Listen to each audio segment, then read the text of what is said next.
A igreja pode se assentar? Abra sua Bíblia aí, na primeira carta de João.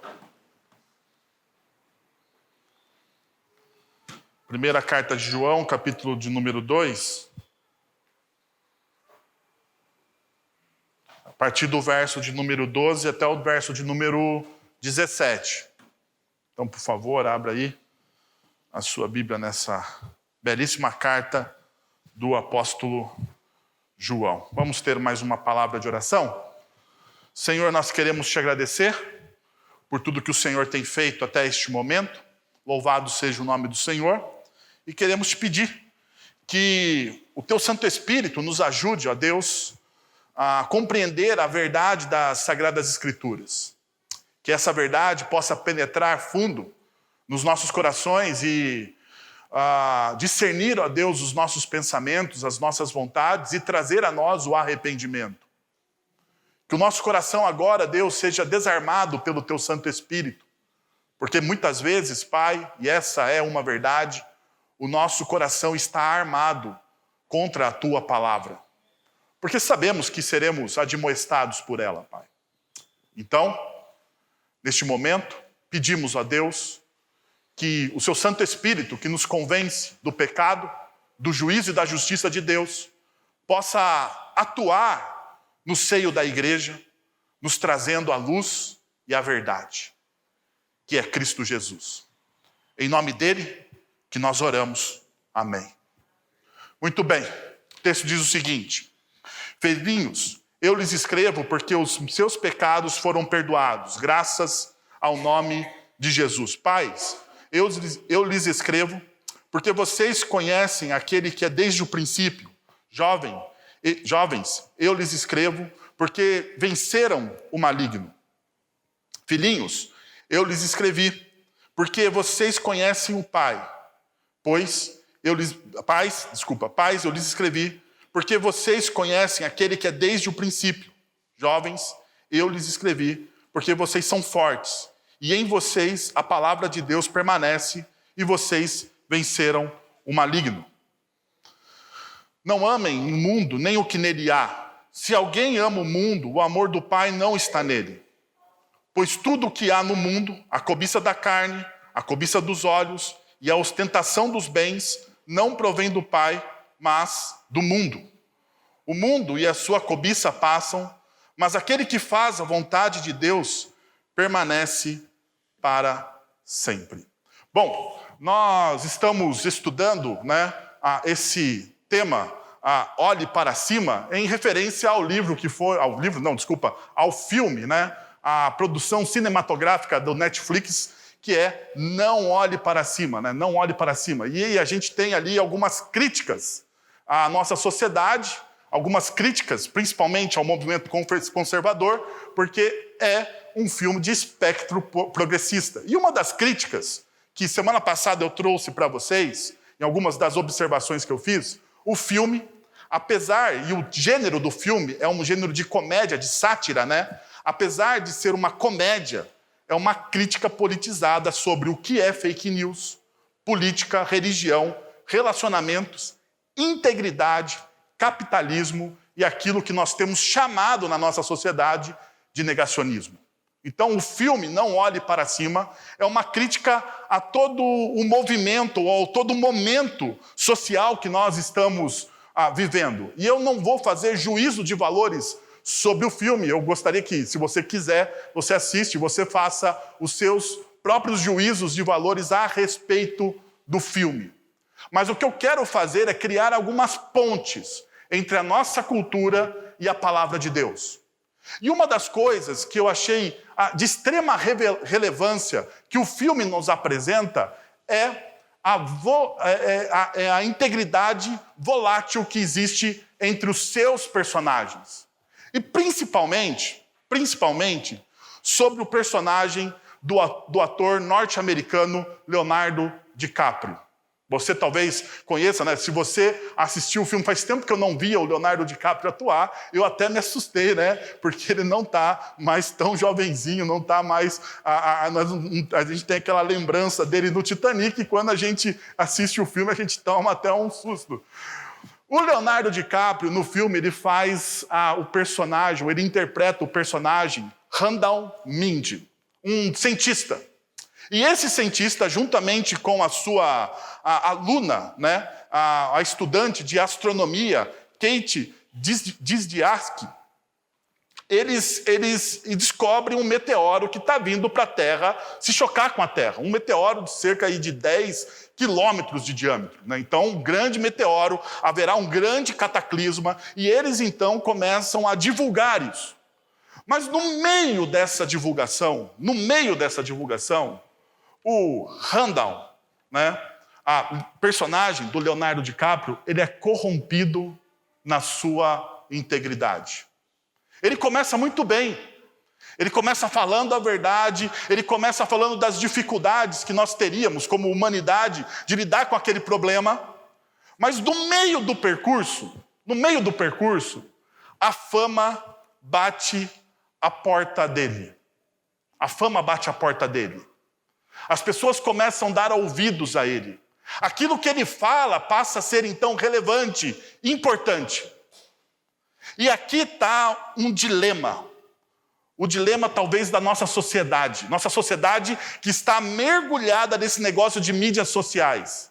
Né? Deixa eu mostrar para vocês o quanto isso é complicado. Esses dias eu estava conversando com meu filho mais velho, o Arthur. Ele tem 8 anos, acabou de fazer 8 anos, né? E se vocês conhecem, vocês sabem que o Arthur é um menino altamente articulado, né? Muito articulado, fala algumas coisas assim que a gente até surpreende pela idade dele. Bom, e eu estava falando, filho, o que você pensa do futuro? Sabe aqueles momentos, né? A gente de vez em quando tem um momento de pai e filho. E eu até posso falar para vocês, nós estávamos indo assistir o filme O Homem-Aranha 3. Então, nós estávamos indo assistir lá o Homem-Aranha em lugar nenhum. E enquanto nós estávamos indo no carro, eu perguntei ao Arthur, Arthur, o que você pensa do futuro? O que você quer ser no futuro? O meu filho virou e falou assim, papai, eu acho que eu seria um bom youtuber. Eu falei assim, como assim, filho? Papai, youtuber, eu vou gravar uns vídeos e colocar no YouTube e as pessoas vão achar muito maneiro aquilo que eu vou falar para elas. Eu falei, ok. E por que você quer ser no YouTube? Porque os YouTubes são amados, eles têm fama, papai. Todo mundo conhece um bom youtuber. Eu falei, tá bom, é isso aí. Né? Como é que eu vou demover isso da cabeça do meu filho agora? Fiquei pensando eu, né? E a gente não caminhou muito, porque eu fiquei meio chocado. A gente não continuou a conversa, porque eu fiquei meio chocado com o que ele me falou. Mas uma das coisas que eu percebi na própria fala do meu filho, e que eu faço um paralelo com o personagem do Leonardo DiCaprio, é que a fama é o desejo intenso de ser amado. O que é fama? Por que as pessoas buscam reconhecimento? Porque as pessoas têm o desejo intenso de serem amadas. O tempo todo. Nós queremos desse amor, nós queremos esse reconhecimento. Não é verdade? Assim, quando alguém reconhece que você é bom em alguma coisa que você faz, você se sente valorizado. Isso é bom, isso é legal. E eu não estou completamente contra esse tipo de sentimento. Pelo contrário, eu acho que isso faz parte daqueles que trabalham a sua vocação com excelência. Então, se você é alguém que descobriu a sua vocação e faz isso com excelência, e você é reconhecido por isso, louvado seja o nome do Senhor por isso. No entanto, existe um perigo aí. O perigo é o desejo intenso de você ser amado. Por quê? Porque quando você tem esse desejo intenso de você ser amado, você pode trocar a integridade pela fama. Você pode desprezar a integridade pela fama, e é isso que nós vemos principalmente no personagem do Leonardo DiCaprio, o Randall, o Dr. Randall. Por quê? Porque em determinado momento, para ser famoso, para ser amado, ele abre mão dos princípios. Ele abre mão da verdade. E integridade é o desejo intenso de fazer o certo, mesmo quando não se é amado. E aqui está uma das coisas mais chocantes do Evangelho de Cristo Jesus. Porque o Evangelho vai nos levar para essa bifurcação na nossa vida. Você, uma hora, você tem esse desejo que está distorcido em você por causa do pecado. Por causa do pecado, nós temos esse desejo intenso, insaciável de sermos amados a todo custo. Gênesis capítulo 3 demonstra isso para nós, teologicamente falando. Mas veja só, esse desejo intenso com o Evangelho, ele deve ser submetido à palavra de Deus. Ou seja, você deve, em primeiro lugar, desejar fazer aquilo que é certo à luz da palavra de Deus. E se você for se você for seguir a palavra de Deus como princípio de regra de fé e prática, provavelmente em alguns momentos você não vai se sentir amado. Mesmo fazendo certo. Em alguns momentos você talvez seja até perseguido. Em alguns momentos, talvez o seu filho, como o meu filho faz às vezes, fala: papai, você é muito chato. Você é muito chato. Ou como o meu filho João, de 4 anos, diz: papai, você é chato das galáxias. Porque às vezes, educar, fazer aquilo que é certo, não me leva a ser amado. Mas veja só, eu vou negociar aquilo que é certo, o princípio do Evangelho, para ser amado, para ser adorado. O quanto isso me custa? Custa a minha integridade. Então veja, o que nós vamos tratar nessa manhã? Quem realmente ama e segue a Cristo não deve se apaixonar pelas coisas do mundo, mas sim pelo Pai que lhes dá tudo o que precisam. Quem realmente ama a Cristo deve ter o coração desprendido de algumas paixões, deve ter o coração desapegado de algumas paixões que muitas vezes cercam ou cerceiam o nosso coração ou tentam nos seduzir. O nosso coração deve estar desapegado de alguns desses sentimentos. E o nosso coração deve ser redirecionado. Redirecionado a quê? A amar o Pai. Porque veja, qual que é o problema? Muitas vezes nós colocamos um amor exagerado sobre as bênçãos que Deus nos dá. E transformamos essas bênçãos em ídolos.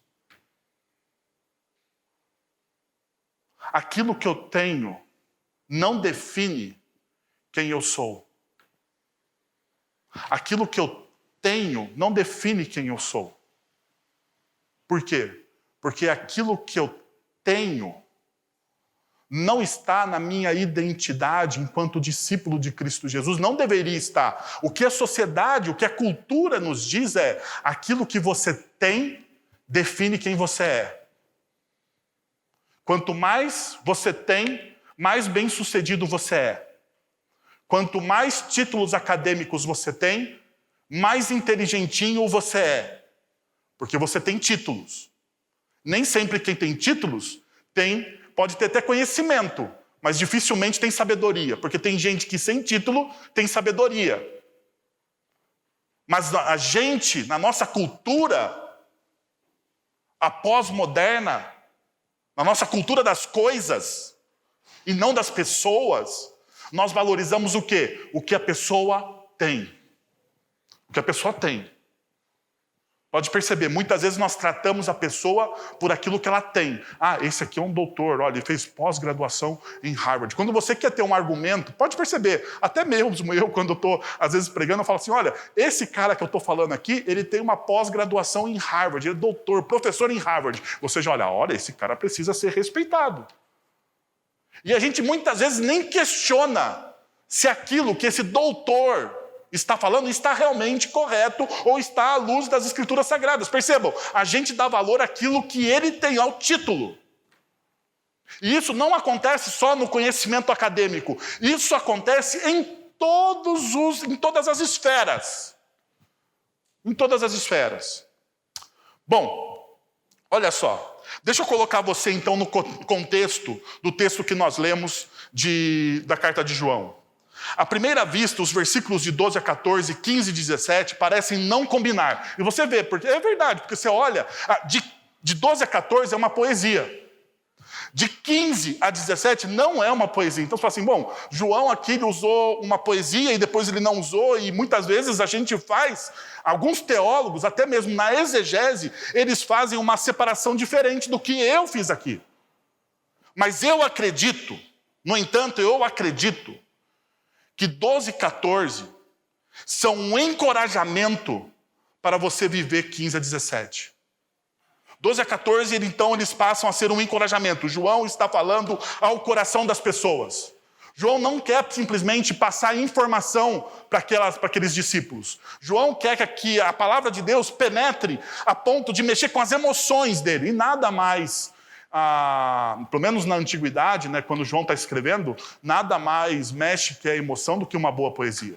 E João sabe disso. Então, por isso que ele faz uma métrica poética de 12 a 14. Ainda, os versos de 12 a 14 são lindamente estruturados, rítmicos e poéticos. A gente vê 6 vezes João dizendo, estou escrevendo ou eu escrevi. Estou escrevendo, versos 12 e 13, ou escrevi 13 e 14. A gente vê essa repetição 3 vezes. E outra, João, como um sábio das Escrituras, ele coloca alguns personagens, porque isso faz parte da cultura, principalmente judaica, muito mais do que a cultura greco-helênica, né?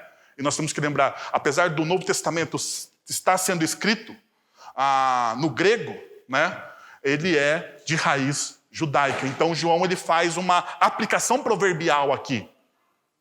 Uma aplicação proverbial. E quais são os personagens? Os filhos, os pais e os rapazes ou os jovens, conforme for a sua tradução. Então, nós temos 3 personagens. Agora, veja só, como eu falei, eu preciso, às vezes, de um argumento de autoridade para aquilo que eu estou falando. Então, eu vou lançar aqui o argumento do doutor John Piper, especialista em João, né? Ele tem a sua tese de doutorado em João. Ele diz o seguinte, exatamente desse texto que nós estamos lendo. Compreendendo os 3 grupos de personagens, pais, filhos e rapazes ou jovens, originam algo assim. Neste versículo, João deseja alcançar a igreja com afeto e encorajamento. Então, ele começa chamando-os de filhos, assim como ele faz outras 5 vezes nessa carta. Então, outras 5 vezes nessa carta, o que o João faz? Ele usa essa nomenclatura, filhinhos, né? Ele tem esse chamado pessoal e afetivo com a igreja. Em seguida, ele faz uma pausa pensando, certamente não quero ofender os líderes, os veneráveis anciões e os jovens viris ou fortes. Com esse termo afetuoso, filhinhos, quem sabe eu deva dirigir a esses 2 grupos, os veneráveis anciões, que têm o conhecimento por causa da sua experiência, e os jovens viris que estão vencendo o maligno por causa da sua força, mas não pule. Mas, daí ele faz uma observação. Mas, se você está lendo esse texto, você não deve pulá-lo. Se você não está incluído nesses grupos. Por quê? Porque a verdade é que os princípios e os ensinamentos desse texto se aplicam a todos os crentes. Então, o que eu quero dizer? João ele escreve especificamente para uma igreja e para os seus primeiros leitores a respeito dessas verdades.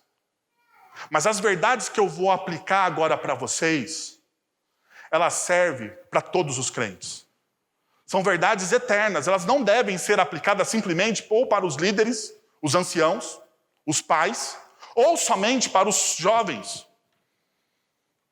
Mas perceba, João ele está de olho em toda a comunidade. Assim também você deve sempre ler as Escrituras fazendo essa pergunta: qual é o princípio aqui para mim? Qual é a verdade aqui para mim? E é por isso que eu convido você à primeira verdade contida nesse texto. Saiba quem é você em Cristo Jesus e o que você não pode perder. Isso é uma verdade. Veja só, se você deseja ter integridade e não negociar os seus princípios e valores, você precisa saber quem você é em Cristo Jesus. Não há outra... Porque se você não sabe quem você é, você vai a todo momento fazer trocas, porque você deseja ser amado. A partir do momento que eu tenho a consciência plena de que eu sou amado em Cristo Jesus, de que eu sou filho de Deus por aquilo que Cristo Jesus fez na cruz, por mim e por você também, se eu tenho essa consciência plena, se isso está impregnado no meu coração, eu não vou negociar os meus princípios. Por quê? Porque eu sei quem eu sou. Eu não vou abrir mão dos meus princípios para ser amado por algo menor do que o Deus Criador e poderoso, aquele que fez todas as coisas. Veja só como a nossa mente pecaminosa às vezes funciona. Nós trocamos o amor de Deus, o amor de um Deus poderoso, por amores menores. C.S. Lewis, no livro Cristianismo Puro e Simples, ele vai dizer que nós somos ridiculamente infantis.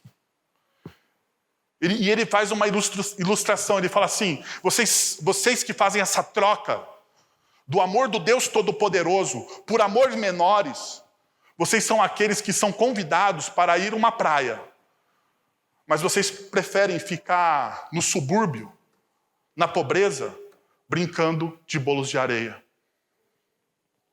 Nós trocamos algo grandioso, algo maravilhoso. Por quê? Porque nós muitas vezes estamos focados, os nossos olhos estão focados naquilo que de fato não é real, não é verdadeiro, não é concreto. E a primeira coisa que eu mostro para vocês que é concreto naquilo que Cristo Jesus fez por nós e nós não podemos perder, é que você é perdoado. Você é alguém perdoado. Eu não sei se você entende o poder disso aqui. O poder disso aqui. Mas existe um livro do Paul Tournier chamado Culpa e Graça. Talvez você precise ler esse livro como um complemento ao que eu estou falando aqui. Porque uma das grandes vilãs de alguém para alguém não crescer no Evangelho, para alguém não se desenvolver espiritualmente e não se tornar apaixonado por Jesus, ou um dos grandes vilões para você interromper a sua vida em missão, é se sentir culpado. A culpa nos corrói, a culpa paralisa. E muitas vezes, diante de alguns pecados que nós cometemos, nós nos sentimos paralisados. Nós preferimos nos afastar da igreja, nos afastar das Escrituras, nos afastar da nossa vida devocional, porque afinal de contas, eu não sou digno de Deus, eu não sou digno do amor, da graça e da misericórdia de Deus, porque eu sou um pecador. Agora veja o que João diz no verso de número 12. Filhinhos, eu lhes escrevo, porque os seus pecados foram perdoados, graças ao nome de Jesus. Os seus pecados foram perdoados. Não existe nada que não possa apagar essa verdade. A ideia que João está usando, se você vai no grego, no original, é que constantemente Deus está perdoando você em Cristo Jesus, porque afinal de contas a sua matéria-prima é uma matéria-prima de um pecador. Constantemente Deus está amando você em Cristo Jesus, porque você é alguém que precisa desse amor. Então, constantemente você está sendo perdoado. Não há nada, absolutamente nada, que você faça para não ser perdoado. A graça é maior do que os seus pecados, a graça é maior do que as suas culpas. E você precisa se livrar dessa culpa que existe em você. Então, João está olhando para a comunidade e fala: tenham certeza dessa verdade, vocês já foram perdoados. A cruz perdoou a multidão de pecados. Jesus nos limpa de todo pecado, como diz 1 João capítulo 1, verso 7. Ele nos dá justiça, como diz a 1 João capítulo 1, verso 9. E ele é fiel para perdoar todos os pecados, aqueles que nele confiam, que abrem o seu coração, que derramam a sua vida. Por quê? Porque Jesus é o nosso verdadeiro advogado. Jesus é a nossa expiação. 1 João capítulo 2, versos 1 e 2. Essa é a realidade. Essa é a verdade. Isso você não pode perder. Nada que você faça faz com que você perca isso. Você está me entendendo? Nada do que você faça, você perde essa realidade. Isso é seu. Deus te deu graciosamente em Cristo Jesus. Uma segunda realidade, daquilo que nós não podemos perder em Cristo Jesus e que define a minha identidade. Eu sei que eu sou perdoado, mas também eu sei que eu conheço o Pai. Eu conheço o Pai. Veja o que diz o texto em 1 João capítulo 2, versos de 13 a 14. Olha só o que está dizendo o texto. Pois eu lhes escrevo, porque vocês conhecem aquele que é desde o princípio. Filhinhos, eu lhes escrevi, porque vocês conhecem o Pai. Pais, eu lhes escrevi, porque vocês conhecem aquele que é desde o princípio.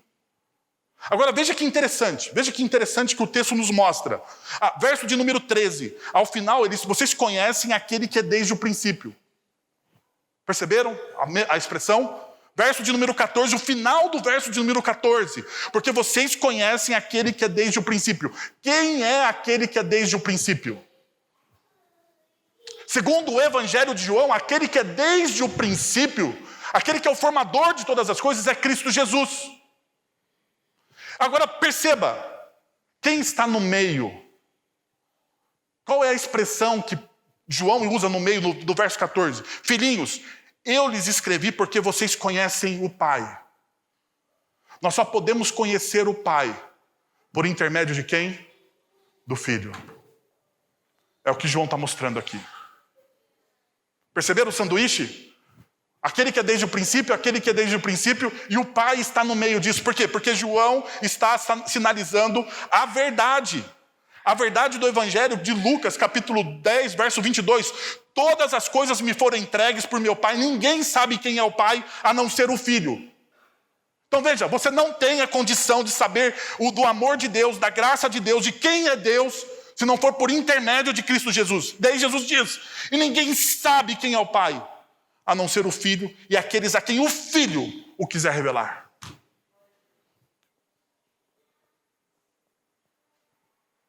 Não há outra pessoa, não há outro ser que revela o Pai, que mostra o caminho para o Pai, a não ser o Filho.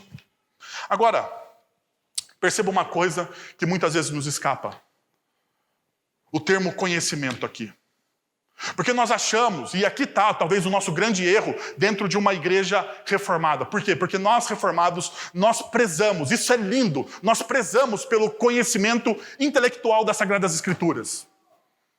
Não é verdade? Nós prezamos por isso. Então nós estudamos, nós temos os nossos documentos de fé, Confissão de Fé de Westminster, Catecismo Maior, Catecismo Menor, Catecismo de Heidelberg, Cânones de Dort, as institutas da religião cristã de João Calvino. Nós temos inúmeros tratados teológicos a respeito da beleza e da verdade das Escrituras. Isso é lindo. Mas o termo que João está usando aqui, a expressão idiomática que João usa de conhecer aqui, é uma expressão idiomática judaica para a relação sexual entre um homem e uma mulher. Quando João está falando de conhecer aqui, ele não está falando de um conhecimento meramente intelectual. Não está falando disso.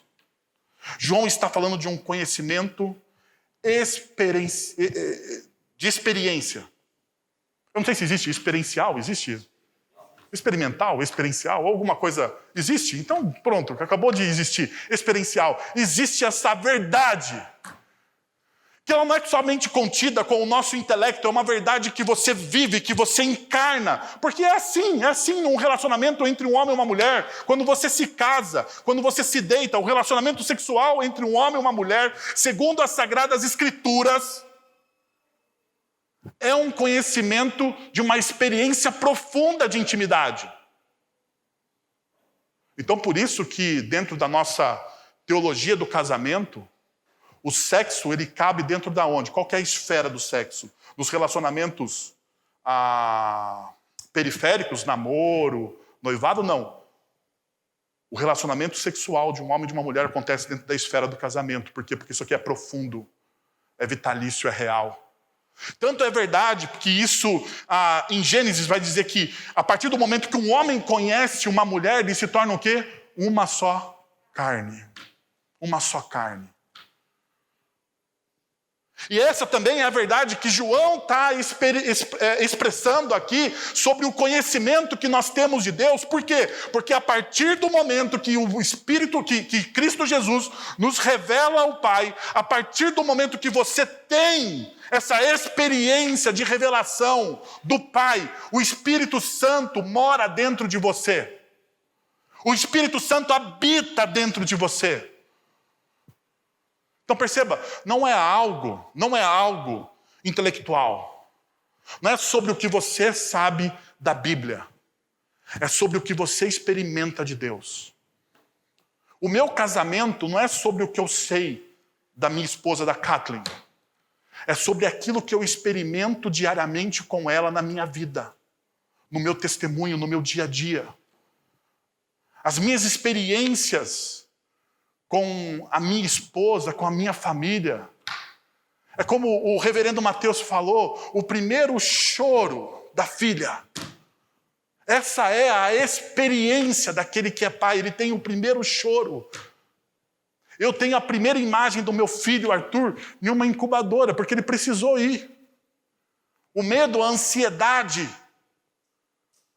foi o primeiro sentimento que eu tive. O primeiro sentimento que eu tive. Isso marca. Não é um conhecimento intelectual, mas é algo que você vive. Então perceba como que você conhece o Pai, como que você conhece o Filho, como que você conhece a ação do Espírito Santo, se você não vive com Ele. O poder do nosso testemunho não está linkado ao nosso conhecimento intelectual somente. Também, conhecer intelectualmente as Sagradas Escrituras, conhecer os símbolos de fé da nossa igreja é algo importantíssimo. Mas o poder do nosso testemunho é o poder do testemunho da mulher samaritana. Vocês lembram da história da mulher samaritana? Quando ela chega, ela conhece Jesus e Jesus fala sobre a vida dela. E quando ela volta para o povoado, quando ela volta para contar aos seus, ela diz, venham e vejam. Não sei se você já parou para pensar no poder daquele testemunho. Venham e vejam. Ela não parou assim e falou assim, olha eu vou contar para vocês aqui, meus irmãos. A mulher samaritana não parou e falou assim, irmãos, eu quero contar para vocês um tratado teológico que eu acabei de fazer sobre Cristo Jesus. O primeiro ponto é que Cristo Jesus conhece tudo o que passa no nosso coração. Não foi isso que ela fez. Ela falou assim, conheci uma pessoa que realmente é o Messias, porque ele falou tudo a meu respeito. Ele me conhece, ele sabe quem eu sou, ele sabe da minha identidade. Eu tive uma experiência única com esse Messias. E eu queria que vocês, então, venham comigo. E diz o texto bíblico que aquela mulher arrastou a cidade para ela. Qual que é o poder do testemunho daquela mulher? A experiência que ela teve. Qual que é o poder do testemunho da igreja? A experiência que a igreja tem com Cristo Jesus. Agora, o fato é que se você não tem experiência nenhuma, você não tem nada para contar. Sabe? Se você não tem absolutamente nada de experiência, você não tem nada para contar. Nada para contar. O texto ainda me diz uma outra verdade sobre essa identidade que eu ganho em Cristo Jesus e que eu não perco, eu não posso perder de maneira nenhuma. É que, além de eu conhecer o Pai, eu também me torno um vencedor na fé. E o texto é bem claro sobre isso. Jovens, eu lhes escrevo, porque vocês venceram o maligno. Porque vocês venceram o maligno. Jovens, eu lhes escrevi. Perceba, João, na sua poesia, ele sempre vai fazer essa jogada, né? Eu lhes escrevo agora, eu escrevo essa verdade agora para vocês, e porque eu também já estava escrevendo isso já há muito tempo, perceberam? Ele faz presente e passado o tempo todo. Porque vocês venceram, porque vocês são fortes, e em vocês a palavra de Deus permanece. E vocês venceram de novo o maligno. A pergunta é: como nós vencemos o maligno? Como nós vencemos o maligno? Será que é pela nossa força? Porque João vai dizer aqui 2 vezes: vocês são fortes. Vocês são fortes, vocês são viris. E a ideia de força aqui é de virilidade mesmo, da força física. Vocês são fortes. Mas perceba, mais uma vez, João, ele joga aquela ideia do sanduíche. Mais uma vez, olha só. Vocês venceram, versículo de número 13. Final do 14, vocês venceram novamente o maligno. E no meio, como que vocês vencem o maligno? Porque vocês têm, ou porque vocês permanecem na palavra de Deus. Essa é a nossa força. Você sabe por que nós vencemos o maligno? Porque nós permanecemos na palavra de Deus? Porque o maligno é mentiroso. O maligno é mentiroso, o diabo é mentiroso. O diabo tenta inventar o tempo todo mentiras a respeito de doutrinas, a respeito da vida, a respeito das nossas decisões. O diabo o tempo todo, dentro da cultura, ou até mesmo dentro da igreja, ele tenta o tempo todo nos desviar da verdade. É isso. E daí quando João está dizendo assim, olha, vocês vencem o maligno porque vocês têm a palavra, ou porque vocês permanecem na palavra, é porque a palavra é a verdade. A palavra é a verdade. A palavra me revela o tamanho, a extensão, o propósito, os princípios, os valores do reino de Deus para a minha vida. Essa é a extensão do conhecimento da palavra de Deus. O que deveria ser para você também. Agora veja uma coisa. O quanto é poderoso alguém que tem uma vida devocional diária. E eu queria, talvez neste momento, exortar a comunidade. A força do testemunho dessa igreja não passa somente pela empolgação deste púlpito. A força do testemunho dessa igreja passa pela vida devocional de cada um de vocês. Sabe por quê? Porque teologicamente nós somos um corpo. Teologicamente nós somos o corpo de Cristo. E veja só, quando o corpo de Cristo não está bem, quando uma parte, quando um elemento do corpo de Cristo não está bem, a Bíblia vai dizer que todo o corpo faz o quê? Perece. Todo o corpo padece. Não é assim com a gente? Paulo usa essa analogia em 1 Coríntios. Quando o seu corpo não está bem, quando o seu corpo sente uma pontada, quando você tem uma dor, todo o seu corpo padece, todo o seu corpo sente. É sistêmico. É sistêmico. O corpo de Cristo é orgânico e sistêmico. Se você é negligente, deixa eu falar para você, se você é negligente na sua vida de oração, se você é negligente na sua devocional, se você não busca a Deus e não ama a Deus, isso me afeta. Isso me afeta.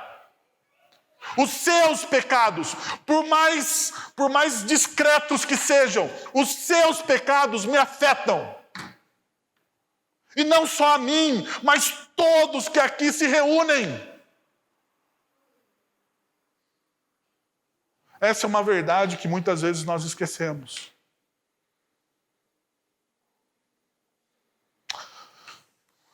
Agora veja, o texto me leva para um outro momento.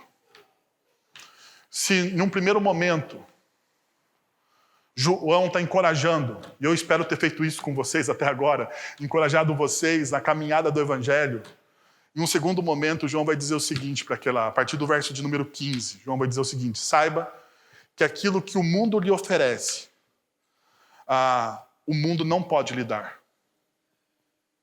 Essa é uma verdade. O sistema, a cultura secular nos oferece muitas coisas. A pergunta é, ele pode de fato te dar isso? O marketing nos oferece felicidade. Perceba, o marketing da sociedade brasileira é muito bom. É muito bom. Nos oferece felicidade a cada esquina. A cada esquina, se você comer hoje um McDonald's, você será uma pessoa mais feliz. Não é verdade? Não é isso que o marketing diz? Ele vai dizer isso. Se você comprar aquele tênis de última geração, você vai correr melhor. E você acredita nisso.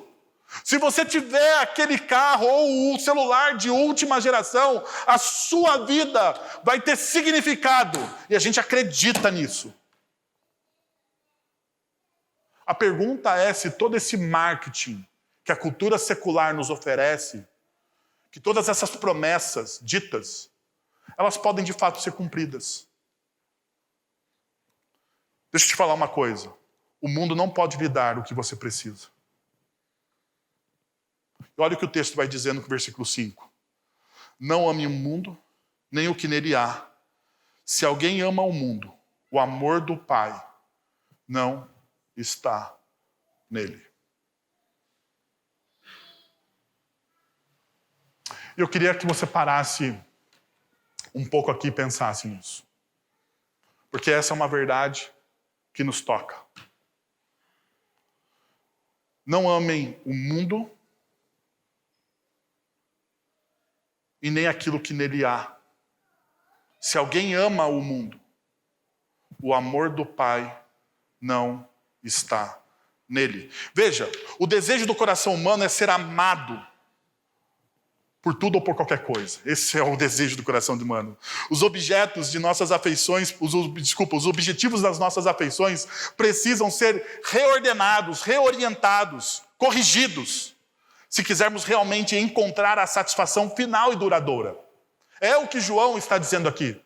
Você precisa reordenar os seus sentimentos, os seus afetos. Aquilo que Jonathan Edwards vão dizer dos afetos do coração de uma pessoa precisa ser reorientada, reordenada para Deus.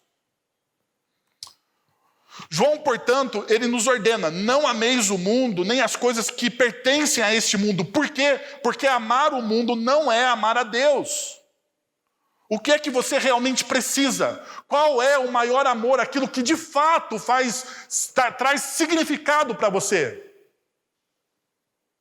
Esses amores menores, essas pequenas paixões, esses pequenos instantes de satisfação, ou algo que é perene e duradouro? É uma inversão de prioridades. O mundo e os seus sistemas fazem esse efeito em nós. Tanto é verdade que nós vemos isso em Gênesis capítulo 3, a transformação que existe. Agora veja, se o mundo não pode lhe dar aquilo que você precisa, nós devemos reconhecer então que diante das boas coisas que Deus nos dá, nós criamos ídolos. Nós criamos deuses. E isso nos leva diretamente à ruína. Por quê? Porque nós amamos algo que é menor do que nós. Salmo de número 8. Deus fez o ser humano um pouco menor do que o quê? E eu vou gostar aqui, eu vou falar, né? Semana passada eu falei da revista atualizada, agora eu vou falar, a revista atualizada acertou. Porque a palavra é Elohim. Deus nos fez um pouco menor do que Ele mesmo. Porque nós somos a imagem e semelhança de quem? De Deus. Mas o que nós fazemos? Nós amamos isso aqui, ó. Isso aqui é a imagem e semelhança de Deus?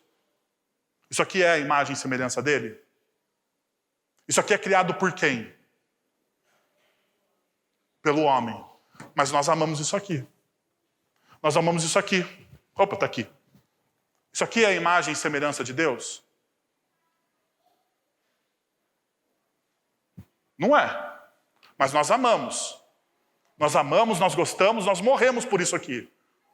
Nós brigamos. Eu brigo com meu filho. Se o meu filho encostar a mão no meu celular, se o celular cair no chão, eu falo, não pode pegar um celular porque é do papai, é trabalho, tem um monte de coisa aí. Nós quebramos uma casa, se possível, por causa disso. Percebe? Nós amamos coisas menores. Nós buscamos coisas menores. Deus nos fez grande. Eu sei, está parecendo discurso de coach gospel, mas não é, gente, é Bíblia. Porque olha só, eu não quero direcionar o seu coração para isso aqui. Eu quero direcionar o seu coração para um amor a Deus, aquele que é parte de você. E está em você, não porque você é bom, mas por causa que o Espírito Santo de Deus, através do sacrifício de Cristo Jesus, mora em você, e porque você é a imagem e semelhança dele. Por causa disso, eu estou fazendo esse direcionamento. Então veja, você precisa saber disso. Aquilo que o mundo te oferece, mas ele não pode te entregar, por causa das suas mentiras e do seu marketing enganoso, é que o mundo, ele promete, mas ele não entrega. Olha só o que diz o verso de número 16. Pois tudo que há no mundo, a cobiça da carne, a cobiça dos olhos e a ostentação de bem, revista atualizada vai dizer a soberba da vida, ok? A soberba da vida, a ostentação de bem, segundo a NVI, não provém de quem? Do Pai, mas do mundo. Veja, ele identifica em termos vívidos as armas que o mundo usa para seduzir os homens e mulheres a se juntarem do seu lado.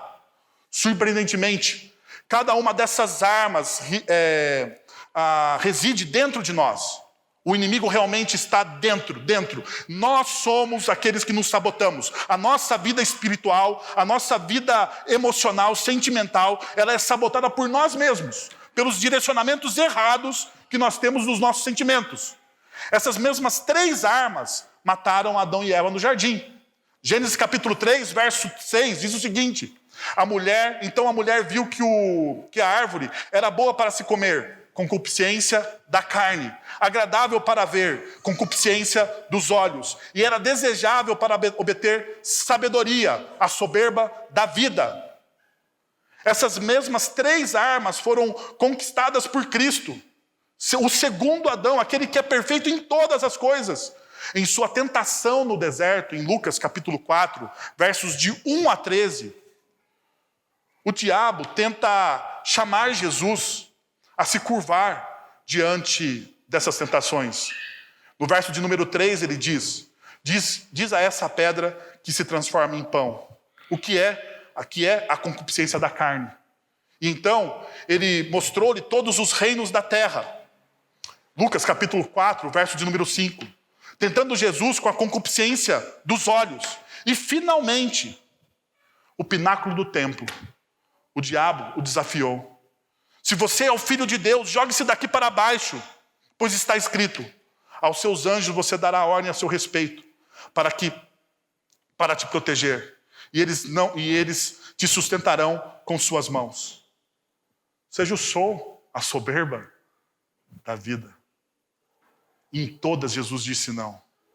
Em todas, absolutamente todas, Jesus disse não. Nós estamos nos curvando a essas armas. Veja só, a cobiça da carne. Os desejos da carne apelam para os nossos apetites, os nossos desejos. Isso significa cobiça, luxúria e as paixões. Veja, a palavra, ela não é uma palavra que tem um objetivo maligno ou bom. A palavra é neutra. A palavra desejo, no grego, ela é neutra. É aquilo que você faz com ela. João, então, ele dá um adjetivo a esses desejos. Ele fala desejos da carne. Desejos da carne, ou seja, saques. Às vezes pode se referir à pessoa inteira, mas está aqui denotada pela tendência ou a inclinação humana de cumprir os seus desejos naturais, de uma forma quase que animal e contrária à vontade de Deus. Esses são os desejos da carne. Ainda, ele vai falar da cobiça dos olhos. O desejo dos olhos direciona os nossos afetos. Aquilo que nós olhamos, nós desejamos. Nós somos altamente visuais. Não é verdade? Você vê aquilo e você fala, nossa, eu preciso disso. Eu preciso disso. Então é por isso que talvez Jesus, em Mateus capítulo 5, versos de 27 a 29, ele diz, vocês ouviram o que foi dito? Vocês ouviram o que foi dito? Não cometa adultério. Mas eu vos digo, e todo aquele que olhar, perceba, Jesus está falando dos olhos. Todo aquele que olhar para uma mulher e cobiçar, já cometeu o quê? Já cometeu adultério com ela. É nos seus olhos. Os olhos é a janela do corpo, da alma. E é onde se direciona os seus sentimentos. E ainda, ele vai falar sobre a ostentação de bens. E aqui talvez seja uma das coisas mais... como que eu posso dizer? Subjetivas. Subjetivas. Porque a nossa sociedade imprime isso. Você precisa ostentar. E a ideia aqui é do orgulho e vanglória, a jactância ou a arrogância.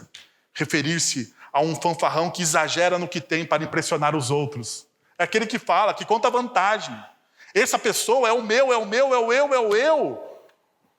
Ele tem orgulho das posses, dos seus diplomas, ele tem orgulho da sua própria vida, ele glorifica a si mesmo ao invés de Deus. Ele se autoelogia. Já viu gente que se autoelogia? Já viu gente que se autoelogia? Não, eu sou muito bom nisso. Não, eu sou. É autoelogio. Você está buscando a sua própria glória, você está buscando o seu próprio reconhecimento.